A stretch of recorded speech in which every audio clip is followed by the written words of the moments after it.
வந்துட்டேன். இன்னைக்கு எங்கே எப்படி பளபளன்னு கிளம்பிட்டேன்னு நினைக்கிறீங்களா?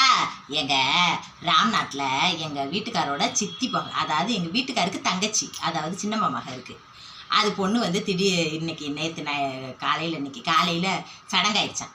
காலையிலே ஃபோன் பண்ணாங்க. மாமனோட அதாவது தாய் மாமன் இல்லை, கூட பிறந்தவங்க யாரும் இல்லை. ஆனாலும் எனக்கு நீ தான் எனக்கு மாமன் முறை வேணும், வந்துருங்க அப்படின்ட்டு காலையிலே ஃபோன் அடித்தாங்க. எங்கள் வீட்டுக்கார் எவ்வளோ என் தங்கச்சி ரொம்ப சங்கடப்படும், வரலேண்டா நீ வெள்ளனை போயிரு, நாங்கள் சாயந்தரமாக பிள்ளைகள்லாம் பள்ளிக்கூடம் போட்டு வந்தவொடனே குளிச்சு குளிக்க வச்சு பிள்ளைகளை நான் கூட்டிக்கிட்டு நான் வந்துடுறேன்.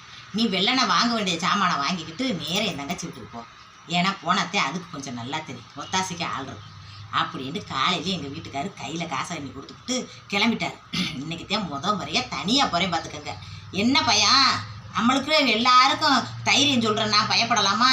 எங்கள் வீட்டுக்காரத்தான் சொல்கிறாரு, பேச்சு மட்டும் பேசுனா போதுமா, அப்படியே ட்ரெயினில் ஏறினேன்னு நேரம் கொண்டு போய் இறக்க போகுது, இன்னும் பயப்படாது அப்படின்ட்டு எங்கள் வீட்டுக்காரர் ஆறுதல் சொல்லி காசு கப்பெல்லாம் கையில் கொடுத்துட்டு போயிருக்காரு. வாங்க வேண்டிய சாமான்லாம் வாங்கிக்கிட்டு நான் கிளம்புறேன், ஏன்னு கேளுங்க ஒரு ஒத்தாசையாக இருக்கும். மட்டும் இருப்பாங்க ஆளுங்க வரமுன்னா நம்ம போனோம்னா வேலை வெட்டிகளை பார்க்கலாம், அந்த பொண்ணு பிள்ளைக்கு கொஞ்சம் நகை நட்டை போட்டுக்கிட்டு விட்டு இது பண்ணலாம். ஆனால் எதையும் வீடியோ எடுத்து போட முடியாது, ஏன்னா காலையிலேயே நாத்தனார் சொல்லி போச்சு.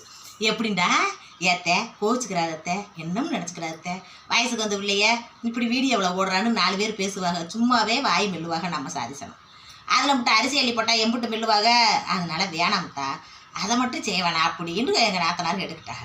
அதனால தான் என்ன சாமியாக வாங்குகிறோம், என்ன பொருள் வாங்கிட்டு என் நாத்தனா கொண்டு போய் வைக்கிறோம் அப்படின்றத காட்டாமல் போகிறோம். நாங்கள் அதாவது எங்கள் வீட்டுக்காருக்கு சின்ன தமக சரிங்களா, நாங்கள் போய் நல்லபடியாக சீர்சனத்தெல்லாம் செஞ்சுட்டு வரோம்.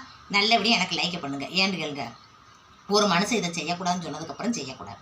அதை அங்கே இருக்கிற பொண்ணத்தை வெளியே எடுத்து போடக்கூடாதுட்டாக, சீர்சனத்தில் எடுத்து போடலாம்ல அப்படின்னு நீங்கள் நினைக்கலாம். வேணாமுங்க, அவங்க வேணாமுன்ட்டு ஏதோ ஒன்றை சொன்னாலும் சரி 2 சொன்னாலும் சரி, அவங்க சொல்லிட்டாங்கன்னா செய்யக்கூடாது. என்ன மக்களே, நீங்கள் எனக்கு லைக் பண்ணுங்கள், நான் வாய் வார்த்தையாக தானே உங்கள்கிட்ட சொல்லிக்கிட்டு இருக்கேன், அதை நம்பித்தானே நீங்கள் லைக் பண்ணிக்கிட்டு இருக்கீங்க.